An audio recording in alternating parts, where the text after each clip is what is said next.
नमस्ते, मैं डॉक्टर अजीत पंवार दूरदर्शन देहरादून में आप सभी का स्वागत करता हूं। आज चर्चा का विषय है तैयार है अयोध्या धाम विराजेंगे श्री राम। जैसे कि आपको पता है पूरे भारत में आज हर जगह राम की चर्चा हो रही है और इस उपलक्ष्य में आज हमारे बीच हमारे जो अतिथि हैं वो राम के बारे में चर्चा करेंगे कि जो राम है वो किस तरह से पूरे उत्तराखंड में व्याप्त है। जो राम भक्ति की जो परंपरा है वो पूरे उत्तराखंड में किसी न किसी रूप में विद्यमान है। वो चाहे रघुनाथ मंदिर हो या दर्शक डांडा हो या राम सिराई मंदिर हो या सीतांशु पट्टी हो, हर तरफ राम के कुछ न कुछ अवशेष हमें पूरे उत्तराखंड में दिखाई देते हैं और ये कहीं ना कहीं हमें यह एहसास दिलाते हैं कि राम कहीं ना कहीं हमारे पूरे जीवन में व्याप्त है, इस पूरे पहाड़ में व्याप्त है, हर एक क्षेत्र में व्याप्त है। और इसी विषय पर आज हमारे बीच चर्चा करेंगे हमारे अतिथि श्री जयेंद्र पंवार जी और मैं उनका यहाँ पर हार्दिक स्वागत करता हूँ।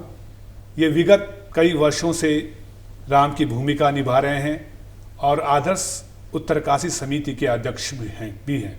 अब मैं जो गंगा की भूमिका कर रही हैं, सीता की भूमिका भी निभा रही हैं, गंगा देवी जो कि विगत कई वर्षों से सीता की भूमिका निभा रही हैं, मैं उनका भी यहाँ पर स्वागत करता हूँ।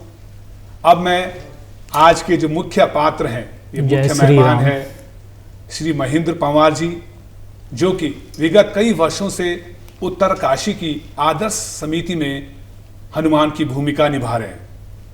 तो मैं आप सभी का दूरदर्शन में हार्दिक स्वागत करता हूं। तो मैं पंवार जी से पहला प्रश्न ये करता हूं कि आप विगत कई वर्षों से रामलीला को अध्यक्ष के रूप में देख रहे हैं, तो आप कैसे इस रामलीला को देखते हैं? और ये विगत 3 वर्षों से गढ़वाली में रामलीला आयोजित हो रही है, तो इसकी प्रेरणा आपको कहाँ से मिली? गढ़वाली रामलीला के लिए जब हम कोई भी पात्र अभिनय करता था तो जो हम अपनी बोली, आंचलिक बोली में गढ़वाली में जब कोई भी पात्र गायन करता था किसी पाठ का, तो क्योंकि गढ़वाली के शब्द हमेशा जीवन में रचे बसे होते हैं, तो उस गायन के दौरान उस पात्र को तालियों की बहुत गड़गड़ाहट से, क्योंकि वो शब्द जो है लोग बहुत ज़्यादा समझते थे और बहुत सारे लोगों ने ये सुझाव दिए कि इस पूरी रामलीला जो मंचन है, ये जो पूरा नाटक है, इसको गढ़वाली बोली में करेंगे तो बहुत अच्छा रहेगा।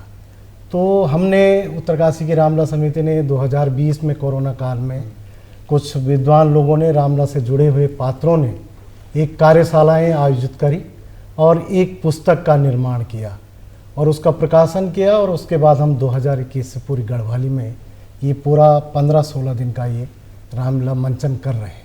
ठीक है, तो मैं अब गंगा देवी से बात कहूँगा कि आप विगत कई वर्षों से सीता की भूमिका निभा रही हैं रामलीला में, तो आप बताइए कि संगीत के रूप में आपको क्या लगता है कि कुछ ऐसी जो राग रागनियाँ या कुछ चौपाइयाँ आपको याद हैं जो हम हमारे दर्शकों को आप सुना सकते हैं?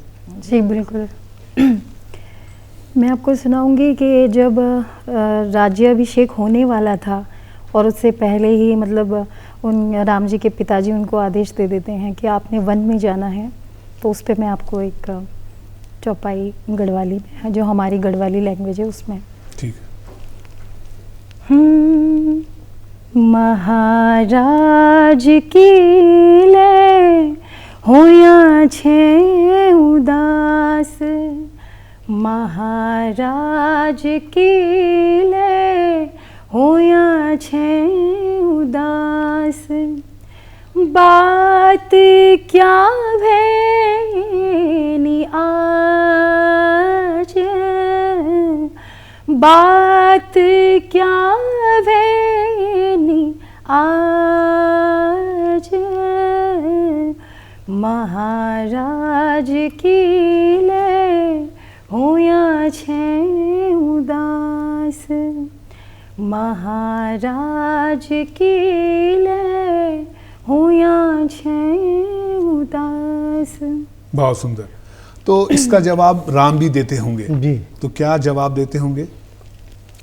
सुनिया ली सीता बाबा जीन आज, सुनिया ली सीता बाबा जीन आज, बाणों को दियाली में तेरा आज, सुनिया ली सीता बाबा जील आज, सुनिया ली सीता बाबा जील आज। बहुत सुंदर। तो ये एक संवाद था जब राम को पता चलता है कि उनको 14 वर्ष का वनवास मिला है और भरत को राजगद्दी, तो इस पर ये आप दोनों के बहुत सुंदर संवाद हमारे दर्शकों तक पहुंचते हैं। तो अब मैं जो महेंद्र पंवार जी, जो कि जय श्री राम। जय श्री राम, बहुत सुंदर अच्छा माहौल आपने बना दिया है। तो आप रामलीला को किस रूप में देखते हैं? विगत कई वर्षों से आप रामलीला में हनुमान की भूमिका निभा रहे हैं, तो आपको क्या लगता है कि आपके व्यक्तिगत जीवन और जो हनुमान की जो भूमिका आप निभाते हैं उसको किस रूप में आप देखते हैं? मैं हनुमान के कैरेक्टर को भगवान की सेवा में समर्पित के रूप में देखता हूँ और अपने जीवन का जो भी वो है उसमें भगवान के राम की सेवा और चरणों में समर्पित करता हूँ हमेशा। जब भी टाइम मिलता है तो मैं रामलीला में हनुमान के कैरेक्टर को प्ले करता हूँ। तो कोई चौपाई या संवाद आपको याद है जो हमारे दर्शकों तक? जब प्रभु श्री राम सीता को ढूंढने आते हैं और सुग्रीव महाराज जी बोलते हैं कि आप जाइए ज़रा देखिए, 2 पुरुष इधर को आ रहे हैं, किस पर्वत की ओर किस किला। तो हनुमान जब जाते हैं तो साधु का वेश बना के जाते हैं, तो पूछते हैं कि को तुम श्यामल गौर सरी हीरा, क्षत्रिय रूप फिरहूं बन बीरा।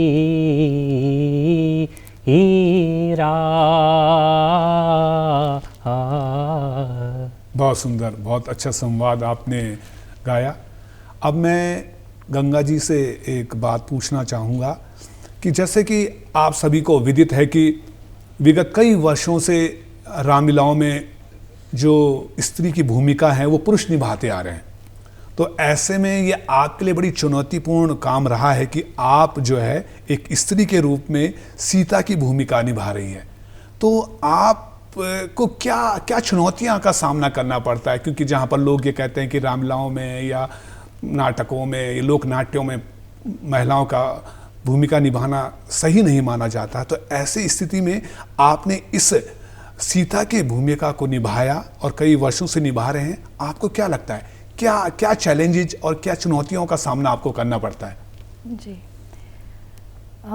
हमारा जो उत्तरकाशी है वो हम गांव से हैं, तो मतलब लोग थोड़ा सोचते हैं ऐसा कि मतलब इतने सारे मेल हैं और एक फीमेल अगर उनके बीच में आप परफॉर्मेंस दे रहे हैं तो आपका रहने से लेकर या कपड़े चेंज करने से लेकर मतलब बहुत सारी दिक्कतें आती हैं। लेकिन अब तो राम जी की कृपा से बहुत सारी सुविधाएं हैं और मैं बहुत बहुत धन्यवाद करूंगी अपने मम्मी पापा का, मेरे माता और पिताजी, जो कि इतने सपोर्टिव हैं कि उन्होंने मुझे कभी किसी काम के लिए कभी ना नहीं बोला। उन्होंने कहा कि अगर आपका मन है और आप कर सकते हैं तो आप जाइए, और राम जी के कार्य के लिए अगर हमें चुना गया तो इससे बड़ा सौभाग्य तो कुछ हो नहीं सकता। तो मैंने हर बार हर समय यही सोचा है कि नहीं, अगर प्रभु की इच्छा ये है तो मैंने हमेशा आगे ही बढ़ा है और आगे का ही सोचा है। मैं लोगों का वैसे भी नहीं सोचती। जी, बहुत बहुत अच्छा विचार हैं आपके कि आपके घर वालों ने, आपके परिवार ने और आपके दोस्तों ने और आपके आसपास लोगों ने आपको प्रेरित किया कि आप जो कार्य कर रही हैं वो बहुत ही श्रद्धापूर्ण कार्य है और कहीं ना कहीं आपके इस कार्य से आपका व्यक्तित्व विकास हुआ है और समाज पूरा राममय हुआ है। जी। तो अब मैं पंवार जी से अनुरोध करूंगा कि आप इस बात को बताएं कि किस तरह की रामलीला की परंपरा रही है उत्तरकाशी में, इस पर कुछ अपने विचार व्यक्त करें। उत्तरकाशी में तो रामलीला की शुरुआत 1952 से हुई है और कई पहले पात्र जो है महिला पात्र भी पुरुष ही उनको अभिनय करते थे, लेकिन 2011 से उत्तरकाशी रामलीला ने एक निर्णय लिया कि जब पुरुष और महिला समान है, हर जगह हर कार्य कर सकती है, तो इस क्षेत्र में क्यों नहीं आ सकती, वो किसी गाने में एक्ट कर सकती है। तो रामलीला ही ऐसा क्षेत्र क्यों है जहाँ उसको ये पाठ खेलने से वंचित किया जा रहा है, उसको अभिनय करने से वंचित किया जा रहा है। वो शुरुआत की गई तो शुरुआत में बहुत सारी बातें भी उठी, बहुत सारी चर्चाएं भी हुई, कुछ गलत भी कहा गया, लेकिन आज स्थिति ये है कि आज हमारे उस मंच पर 20 से 25 महिलाएं जो हैं सारे महिला पात्रों का अभिनय कर रही हैं। तो ये हमारे लिए बहुत सुखद क्षण है और उस नाट्य विधा के लिए भी बहुत बड़ा सुखद क्षण भी है और गौरव की बात भी है कि आज महिलाएं बढ़ चढ़ करके उसमें प्ले कर रही हैं, अभिनय कर रही हैं, गायन कर रही हैं। बिल्कुल सही कहा आपने कि रामलीलाएं कहीं ना कहीं एक आज जो वर्तमान स्वरूप है रामलीला का, वो कहीं ना कहीं महिला सशक्तिकरण को भी दर्शाता है। और कहीं ना कहीं ये जो पूरे भारत में जो ये राममय समय हो गया है, आज हर तरफ राम की ही चर्चा हो रही है। अयोध्या में राम के निर्माण का कार्य चल रहा है, उसकी प्राण प्रतिष्ठा का कार्यक्रम चल रहा है, जिससे पूरे भारतवर्ष को इस रूप में जाना जाएगा। तो हनुमान जी से मैं एक बात कहूँगा कि आपको कुछ संवाद याद हैं जिसमें राम और हनुमान के आपसी संवाद हैं, कुछ सुनाएंगे आप? जय श्री राम। जरूर। जय श्री राम। राम जी सुग्रीव को कहते हैं कि अब तुम्हारा कार्यकाल वो हो गया है, तो वो कहते हैं कि जाओ माता सीता को खोज के लाओ। तो सुग्रीव भेजते हैं हनुमान, जामवंत और अंगद जी को। तो राम जी कहते हैं कि अंगूठी देते हैं अपनी कि ये अंगूठी लेके जाओ। तो और कहते हैं कि आप यहीं से खोजना स्टार्ट करो।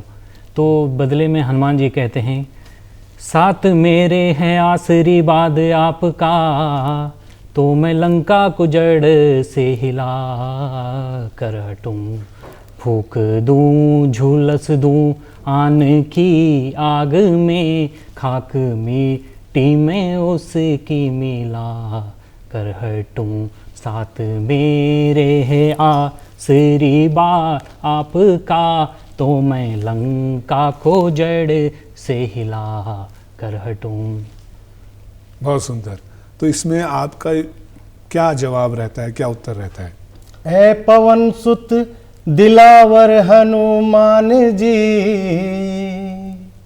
ऐ पवन सुत दिलावर हनुमान जी, आप इमदाद इतनी हमारी करें, लीजिए ये अंगूठी निशानी मेरी, लीजिए ये अंगूठी निशानी मेरी, आप चलने की जल्दी तैयारी करें, ऐ पवन सुत दिलावर हनुमान जी।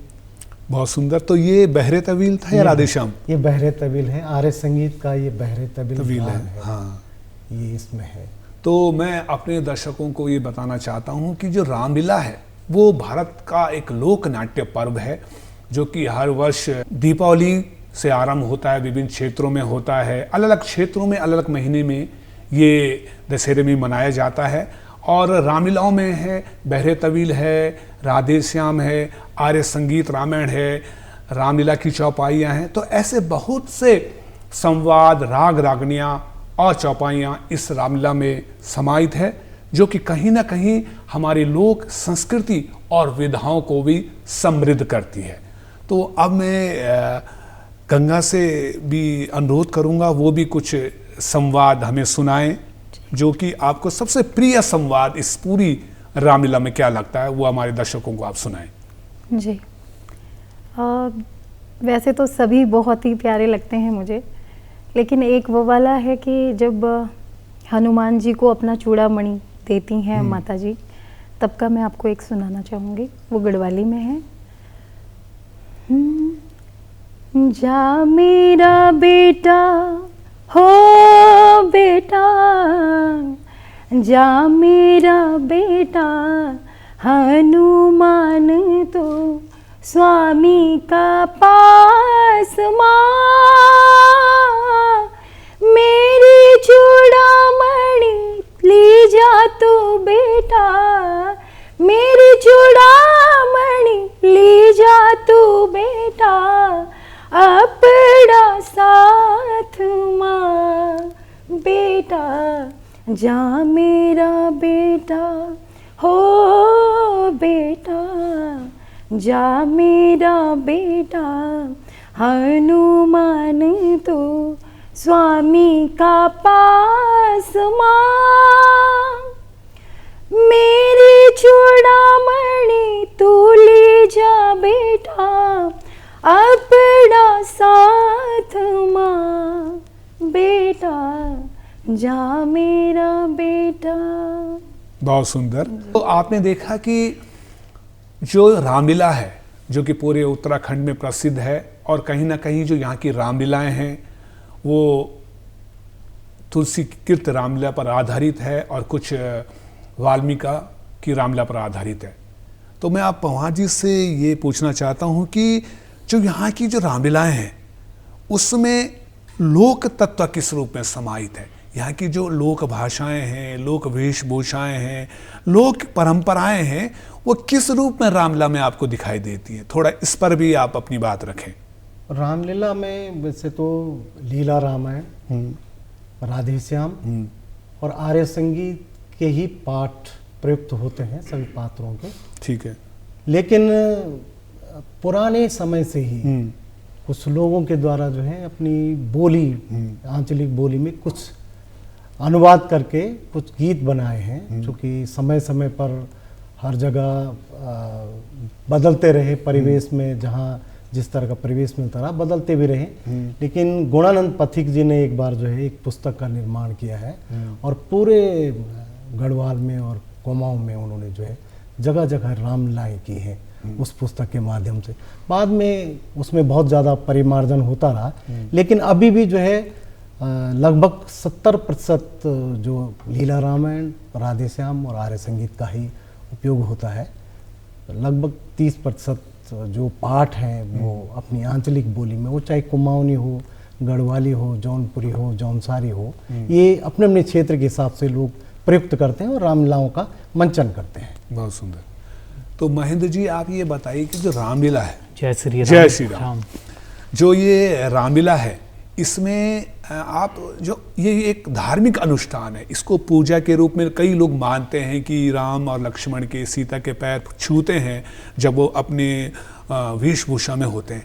तो आपको इसको किस रूप में देखता है? ये धार्मिक धर्म के रूप में किस रूप में जुड़ा है ये रामलीला? हमें बचपन से यही सिखाया गया है कि हम इसे यज्ञ के रूप में लें, और जो भी 14 या 15 दिनों का जो भी होता है उसमें जो भी कलाकार होते हैं, कैरेक्टर प्ले कर रहे होते हैं, वो उसे व्रत के रूप में लेते हैं, यज्ञ के रूप में। यानी कि एक टाइम खाना खाना होता है, व्रत होता है, या खाना, फिर रामलीला जब पाठ खत्म हो जाएगा फिर रात को खाना होता है 1-2 बजे के बाद। यानी कि इसे हम यज्ञ के रूप में लेते हैं और सेवा के रूप में लेते हैं भगवान की। तो इसमें वर्णी का भी कुछ प्रावधान रखा गया कि जो मुख्य पात्र हैं उनको वर्णी दी जाती है, उसके बारे में कुछ बताइए, क्या है ये? हाँ, मुख्य पात्रों को वर्णित किया जाता है कि वो अपने घर नहीं जाते हैं, सात्विक भोजन होता है और वहीं उनका रहने का और सोने का होता है, और व्रत होता है सबका हमेशा, और फलाहार बनता है दिन में। ठीक है। तो अब मैं गंगा जी से ये बात पूछना चाहूँगा कि जो ये रामलीला है जो पूरे उत्तराखंड में नहीं पूरे भारतवर्ष में कई वर्षों से आयोजित हो रही है, यहाँ तक कि विदेशों में भी ये बहुत रूप में मंचित होती है, तो आप इसको, जो हमारी नई पीढ़ी है वो क्या इसको अपना रही है या इससे कुछ सीख रही है? आपको इसको किस रूप में देखते हैं? जी, जब मैं यहाँ नहीं जुड़ी थी। उस समय तो मैं एक बार ऐसा हुआ कि प्रैक्टिस चल रही थी हमारे मंच पर, और मैं ऐसे ही कॉलेज से मतलब घर जा रही थी, तो मैं सोचती थी कि क्या कभी मुझे मौका मिलेगा गाने का। कुछ भी रोल ऐसा तो मैंने कभी सोचा नहीं था कि मैं सीता जी का पार्ट अभिनय करूँगी।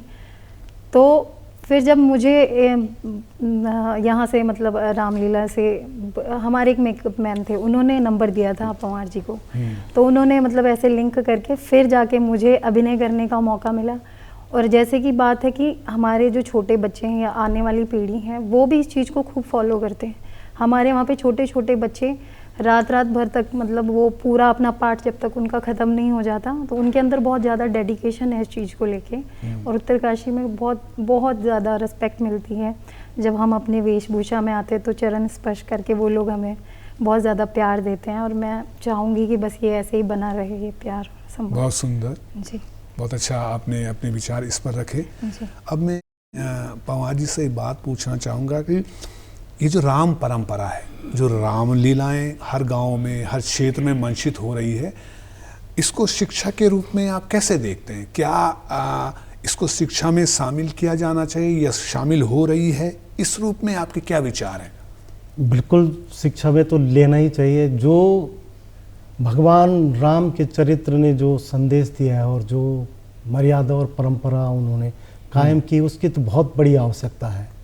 और ऐसा नहीं है, हमारे पर्वतीय क्षेत्र में भी हो, कहीं भी हो, रामलीलाओं से जो प्रेरणा और जो शिक्षा मिलती है, वो कदाचित जब रामलीला का माहौल होता है, रामलीला का जब अवसर होता है, तो ये पूरे गांव में हो, शहर में हो, कस्बों में हो, पूरा परिलक्षित होता है। बिल्कुल। हम तो ये चाहेंगे कि ये स्कूली पाठ्यक्रमों में भी शामिल किया जाना चाहिए, ताकि आने वाली पीढ़ी इसको आत्मसात कर सके।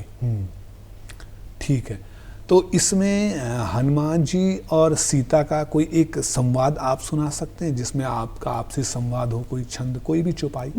हनुमान जी के साथ जो था वो मैंने सुनाया। हाँ, सुनाया। जी। कुछ और संवाद? कुछ और है। हाँ। जैसे हम गौरी पूजन का गौरी है पूजन एक का, बिल्कुल। चौपाई में आपको हाँ। सुनाना चाहूँगी। जया जया जया गिरिराज किशोरी,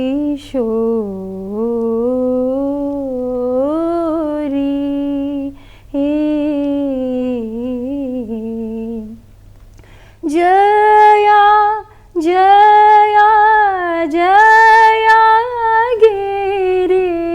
गिरिराज किशोरी,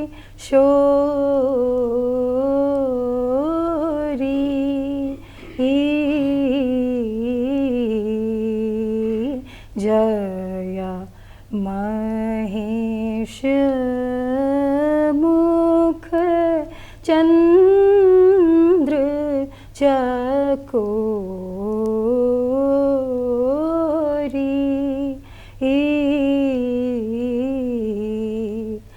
जया जगवदन षडानन माता,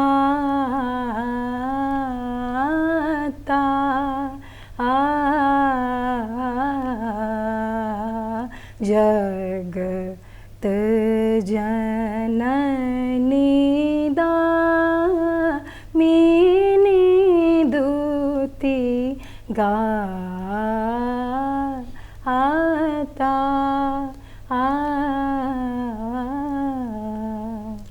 बहुत सुंदर आवाज में आपने गाया। मैं अपने दर्शकों को ये बताना चाहता हूँ कि हमारे 4 वेद हुए हैं, उसमें एक वेद, पंचम वेद है नाट्य शास्त्र। और नाट्य शास्त्र जो कि नाटकों पर आधारित है, उसमें हमारे लोक तत्व भी शामिल है।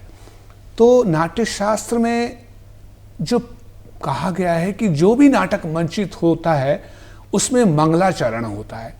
मंगलाचरण मतलब जो भी नाटक मंचित होगी उससे पहले देव स्थिति होगी, और उसमें जर्जर का भी प्रयोग किया गया है। ये कहा जाता है कि जो भी नाटक मंचित होगा उसमें एक झंडी लगाई जाएगी और उस झंडी का उद्देश्य ये होगा कि ये जो नाटक है ये बिना किसी रुकावट के संपन्न हो। तो पंवार जी ये बताएंगे कि रामलीलाओं में हनुमान झंडी लगाई जाती है, तो हनुमान झंडी जो लगाई जाती है इसमें इनका क्या महत्व है, क्यों ये हनुमान झंडी लगाई जाती है, इस बारे में थोड़ा सा आप बताएं।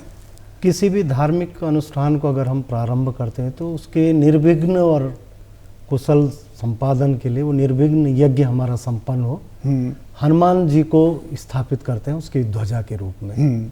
और रामलीलाओं में ये बहुत पुरानी परंपरा है, जब से शुरुआत हुई होगी तब से ही हनुमान ध्वजा स्थापित करने का रिवाज है, प्रचलन है, प्रथा है।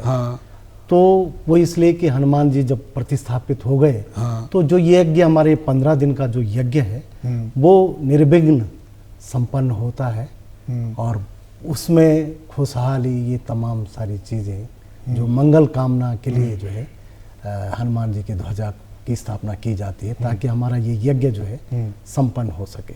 जी, तो महेंद्र जी ये बताइए कि प्रतिदिन जो जय श्री राम, प्रतिदिन जो रामलीलाएं आयोजित होती है उसमें प्रतिदिन आरती भी गाई जाती है जी। तो आप बताइए क्या आरती जो गाई जाती है प्रत्येक दिन वो क्या निश्चित होती है, किसी भी देवताओं की आरती होती है?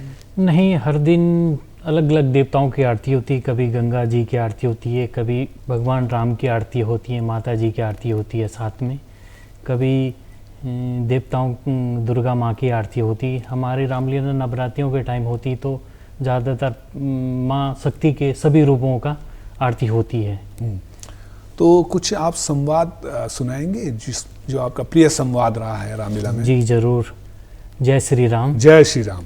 माता जी जब राम जी भगवान का अभिषेक हो जाता है, राज्य अभिषेक जब वनवास से लौट आती है तो माता जी उन्हें मोतियों की माला देती है। तो और लोग उनके देख के उनका उपवास करते हैं। वो जब हनुमान जी को देखते हैं तो हनुमान जी कहते हैं कि दी महाराजी ने माला ये मोती बेस कीमत की, दी महाराज ने माला ये मोती बेस कीमत की, मैं तोड़ूं एक एक दाना, मैं तोड़ूं एक एक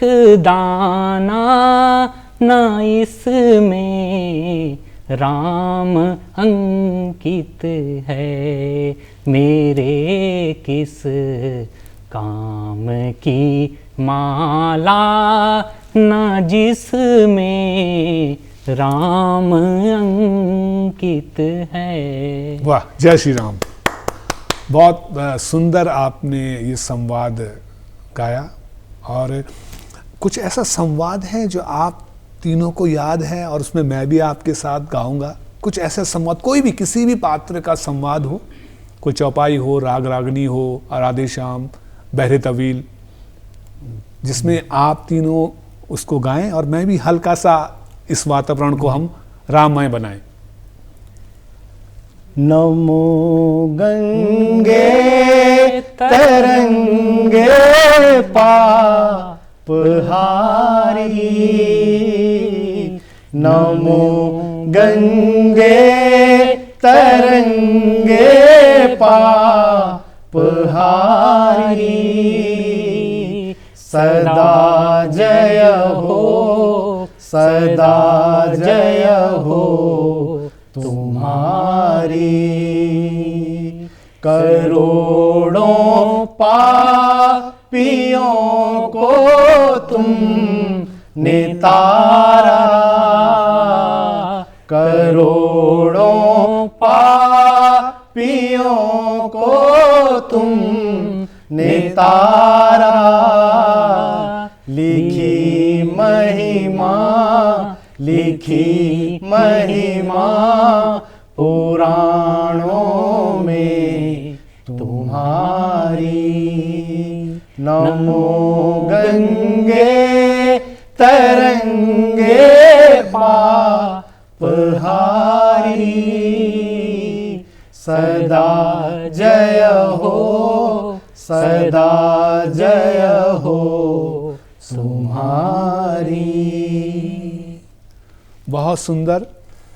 तैयार है अयोध्या धाम, विराजेंगे श्री राम। जय जो श्री राम। इस समय पूरे भारत में हर तरफ राम का ही गुणगान किया जा रहा है। हर क्षेत्र में, हर गांव में, हर कस्बे में राम की ही चर्चा हो रही है।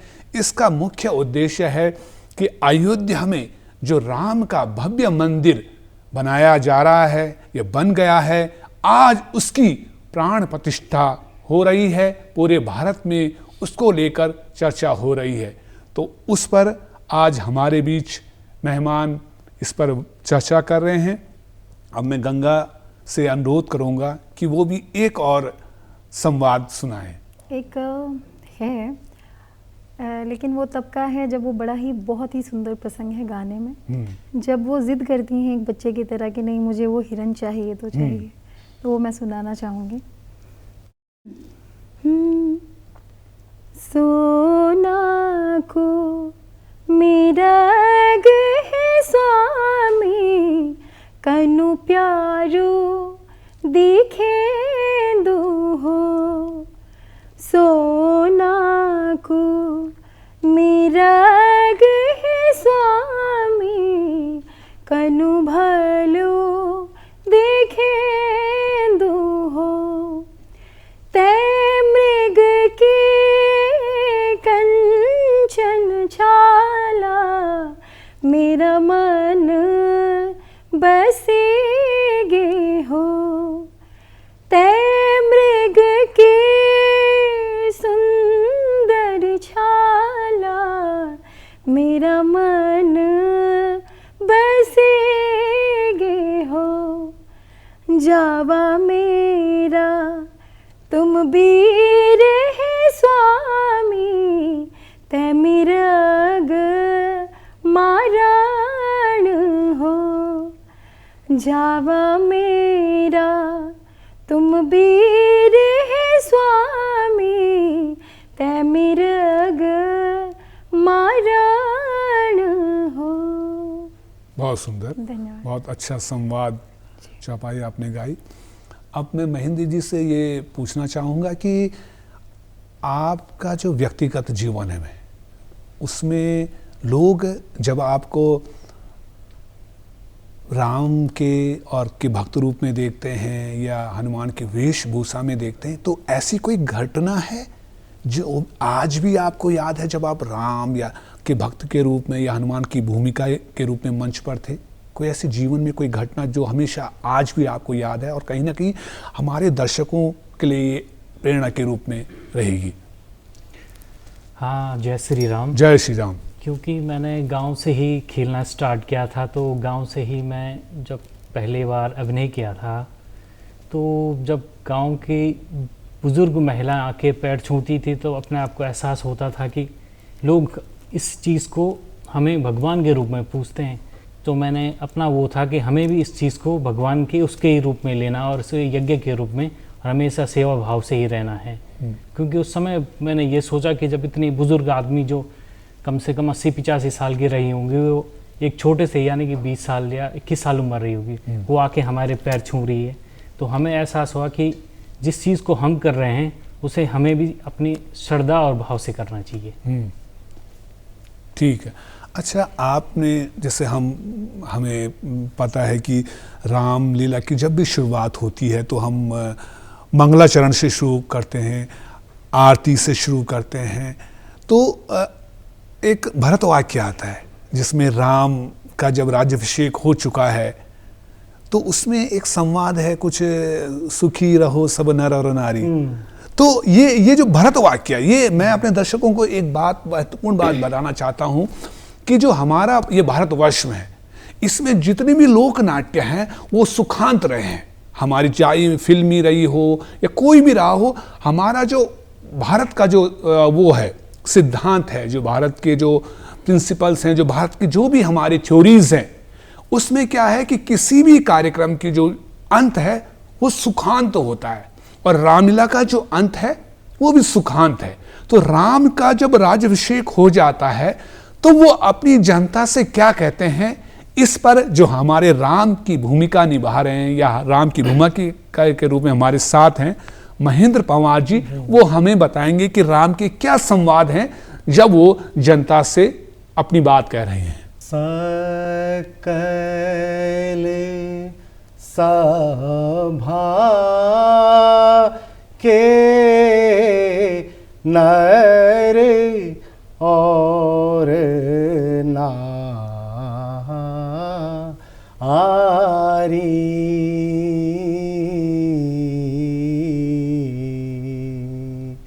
सकल सभा के नर और नारी,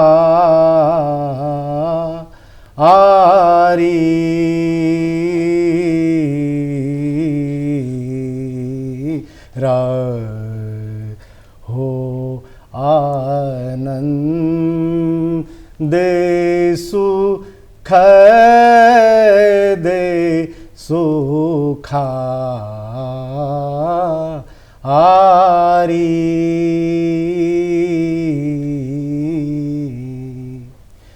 फूलो फलो अमित सुख आओ,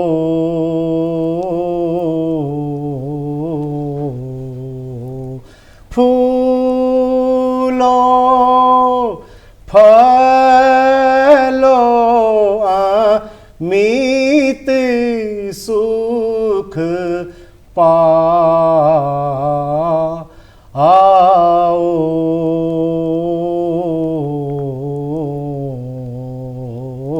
अब सब भैया निज गृह जा आओ।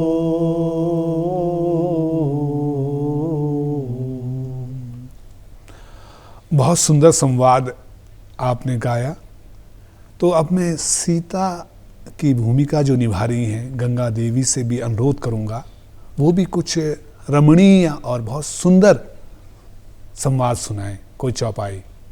पूजन को अम्बे गौरी, चलियो सखी सहेली, पूजन को अम्बे गौरी, चलियो सखी सहेली, पूजन को अम्बे गौरी। बहुत सुंदर। तो मैं अपने दर्शकों को ये बताना चाहता हूं कि जैसे यहाँ पर सीता कह रही है कि अम्बे गौरी की आरती करनी है और सभी लोगों को, सहेलियों को बुला रही है, वैसी आज हमारे देश के प्रधानमंत्री देश के वासियों से ये अनुरोध कर रहे हैं कि आओ हम सब लोग इस अयोध्या धाम में पधारें और यहाँ पर जो राम की जो मूर्ति, राम के जो मंदिर का प्राण प्रतिष्ठा होनी है उसमें शामिल होएं। और राम जी जो ये कह रहे हैं संवाद कि सुखी रहो सब और नर और नारी, तो इस अयोध्या राम मंदिर की प्राण प्रतिष्ठा का उद्देश्य यही है, यह पूरा संसार, यह पूरा भारतवर्ष हमेशा सुखी रहे, समृद्ध रहे और इस पूरे वातावरण को राममय बनाए। तो मैं सभी यहाँ पर जितने भी अतिथि यहाँ पर पधारे उन सब का मैं हृदय से दूरदर्शन की ओर से स्वागत और धन्यवाद करता हूँ। जय श्री राम।